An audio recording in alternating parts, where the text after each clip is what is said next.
Так, роликов не было месяц, просмотры падают, подписчиков все меньше, в общем, надо что-то делать. Ну-ка, что там нынче у молодежи популярно? Чё? Отель Хазбин? Это типа монстров на каникулах или что? Ладно, фиг с ним, что не сделаешь для своих любимых подписчиков. 8, блядь, часов спустя. Да блин, папа, ты опять за свое! Да не колись за рулем, я тебе же сказал. Итак, начать надо с того, что пилот отеля Хазбин вышел 4 года назад. Максимально наглядный уровень абсурда показывает вот этот комментарий. Причем в вышедшем сезоне всего 8 серий, даже меньше, чем у Metal Family.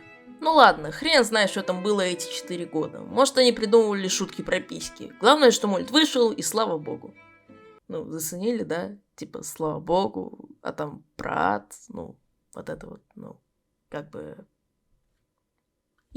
Короче, в чем суть? Вот есть ад, место нечестивых, грешников, думгая. И всякого другого говна. О нем, я думаю, вы знаете. Библию же читали, да? Нет. Ну, в общем, здесь он немножечко, так сказать, другой. В нем грешники не тупо варятся в котле за свои деяния, искупляя грехи, а гуляют по улице примерно в такой атмосфере и творят беззаконие, резню. Мясо, матюки, убийства. Здесь у ада новый лор, в котором изначально были не Адам и Ева, а Адам и некая мадама Лилит. Но они вскоре посрались, после чего внезапно к Лилит подкатил Люцифер. И все, романтика, любовь и ссылка в ад. Ведь именно эти два челика дали Еве, которая позже появилась в саду, злополучное яблоко, из-за которого все покатилось в одно место. Ну, короче, пытался там Моргенштерн с Лилит в аду порядок навести, но Иисус, будь он проклят, все мешал и мешал. В итоге все скатилось к тому, что ад стал местом вечных страданий, а также ежегодного геноцида, который Адам устраивает, чтобы в аду якобы не было перенаселения. Опустим тот момент, что сама идея так называемой чистки довольно тупая, так как создает кучу логических дыр и ломает саму суть ада, ведь если мы начнем в этом разбираться, то уйдем отсюда явно не скоро. Не из ада, если что. В общем, каждый год в аду убивают кучу грешников. И вроде все норм, да только вот у Люцифера с мадамой той уже успела родиться дочка. И она, как вам сказать, типичная Дисней принцесса. У нее в голове есть настойчивая идея, что если поместить грешников в условный реабилитационный центр, то они скупят свои грехи и отправятся в рай, а значит избегут своей кончины во время часа радости. Реакция народа на сию авантюру оказывается абсолютно идентична моей, поэтому отель этот всем до одного места. Но дабы сюжет двигался, а не закончился на этом моменте, в отель приходит Сейчас, секунду. Точно, Radiohead. Говорит, мол, так и сяк, делать мне нехер, поэтому так уж и быть, помогу вам с этим местечком. Ну и дальше все крутится и мутится весь сериал. Так, спустя больше чем 3 минуты я наконец-то рассказала завязки. Дальше у нас по плану персонажи. Начнем с главного, а именно с Чарли, того самого дитя Люцифера. Как я уже и сказал, Чарли это типикал Дисней принцесса, которая с какого-то перепугу спустя 200 лет в аду все еще верит, что тут можно построить что-то хорошее. В общем, местный Навальный. Иногда она бывает слишком активной. Кто хочет быть первым?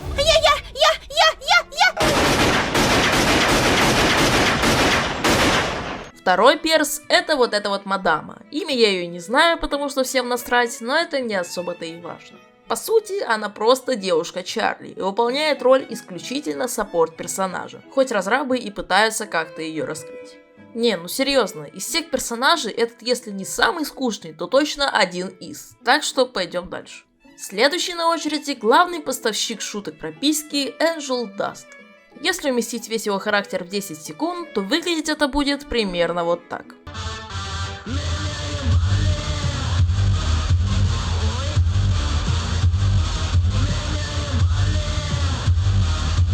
Объяснение этому, слава богу, есть, ведь Энджел работает Евой Элфи на своего босса Валентину. Большую часть сериала его участие в сюжете сводится только к тому, чтобы пошутить про сиськи-пиписьки и свалить. Дальше у нас тот самый Radiohead, который всегда говорит, как тот самый школьник с хреновым микрофоном. Так, стоп. На самом деле он самый сильный чел в аду, который перефигачил почти всех его владык, транслируя их крики по радио всему аду, за что его и прозвали Радиохедом. Челик он в принципе добрый, но если чё, может и по шапке надавать. Короче, мутный тип.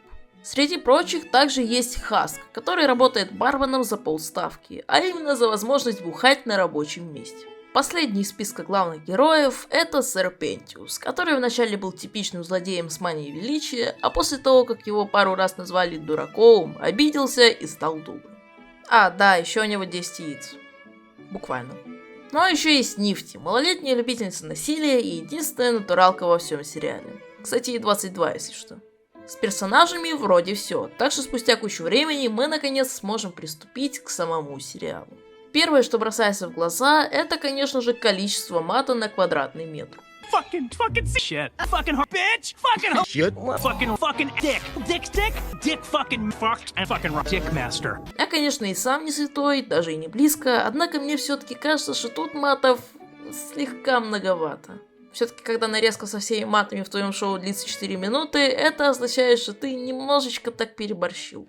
Мир отеля Хазбин довольно-таки сильно отличается от привычного понимания загробной жизни. Здесь Адам и Люцифер поменялись местами, и теперь Адам туп, жаден, прожорлив, надменен, трусоват, ленив. А Люцифер – это типичный папаша-неудачник, от которого ушла жена и которому не звонят дети. Это, кстати, касается не только Адама с Люцифером, но и всего рая с адом. Рай – это место, где живут не верные христианины, а самовлюбленные ублюдки, а в аду, несмотря на творящийся там беспредел, бывают очень даже добрые челики. В итоге в середине сериала цель героев меняется, и теперь они устраивают революцию против рая, который охренел в край и решил проводить чистку не раз в год, а раз в полгода. Также не стоит забывать, что отель Хазбин это также мюзикл, так что о песнях тоже стоит рассказать. Большая часть из них довольно хороши, и некоторые можно даже добавить себе в плейлист, однако опять же большая часть, и поэтому хорошие песни часто чередуются с посредственными. Но самое главное, здесь исправили главную проблему большинства мюзиклов, а именно то, что здесь песни двигают сюжет. В большинстве мюзиклов песни это просто песни, и когда их поют, сюжет либо вообще не двигается, либо двигается совсем на чуть-чуть. Однако в отеле Хазбин практически нет бесполезных песен. Часто они раскрывают характеры персонажей и их взаимоотношения, а актеры поют почти без фальши. Сами серии пусть и пытаются складываться в одну сюжетную линию, в итоге чаще всего превращаются в комедию положений. И что ни говорите, я считаю, что отель Хазбин очень похож на мой любимый Gravity Falls, но об этом чуть попозже. Персонажи также не остаются без внимания, большинство из них в течение сериала получают свое развитие, и в этом плане мой любимчик это Angel Dust. И нет, это не потому, что со временем он начинает меньше шутить про письки, а потому что его арка, как по мне, самая интересная в сериале. Причем развитие его персонажа проходит на протяжении всего сериала, чем не могут похвастаться некоторые персонажи. Худшее же в этом плане это девушка Чарли. У нее нет абсолютно никакого развития, а единственный раз, когда оно могло произойти, авторы слили в трубу. Идеальным показателем качества этого персонажа послужит Дина из The Last of Us 2. Дина неплохой персонаж, но и не хороший. Она также девушка главной героини, и у нее также почти нет развития вплоть до финала. Однако самое главное, что связывает этих персонажей, это абсолютное отсутствие химии в отношениях с главной героиней. Что в The Last of Us, что в отеле Хазбин, между главными героинями нет никакой химии. Да, они в отношениях, однако связи между ними не ощущается. Обе пары практически не конфликтуют. Оба саппорт-персонажа всегда встают на сторону глав героя, вне зависимости от того, что он делает, и обе героини практически не имеют собственного характера.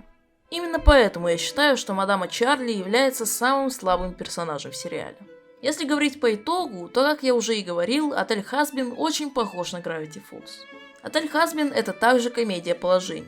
Действие также происходит с кучкой персонажей в доме, среди них также есть дети. Но если без шуток, то, по-моему, очевидно, что некоторые детали определенно были позаимствованы у Gravity Falls. Даже последние 2 серии сериала это своеобразный Странногеддон, а некоторые серии это буквально серии из Gravity Falls, пересказанные на свой лад.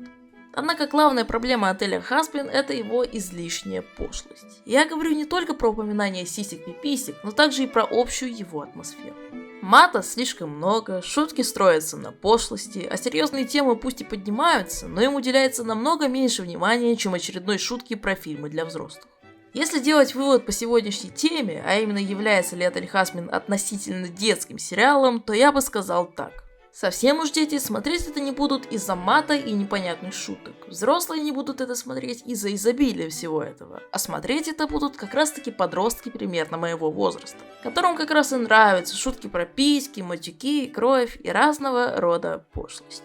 Убедительно попрошу вас подписаться на этот канал, если вам понравилось это видео, а также поставить лайк и, конечно же, зайти на мой Discord сервер и телеграм-канал. А также, если вам вдруг некуда девать деньги, вы можете поддержать меня копеечкой на Donation Alerts. Ну а я с вами прощаюсь, всем удачи и пока!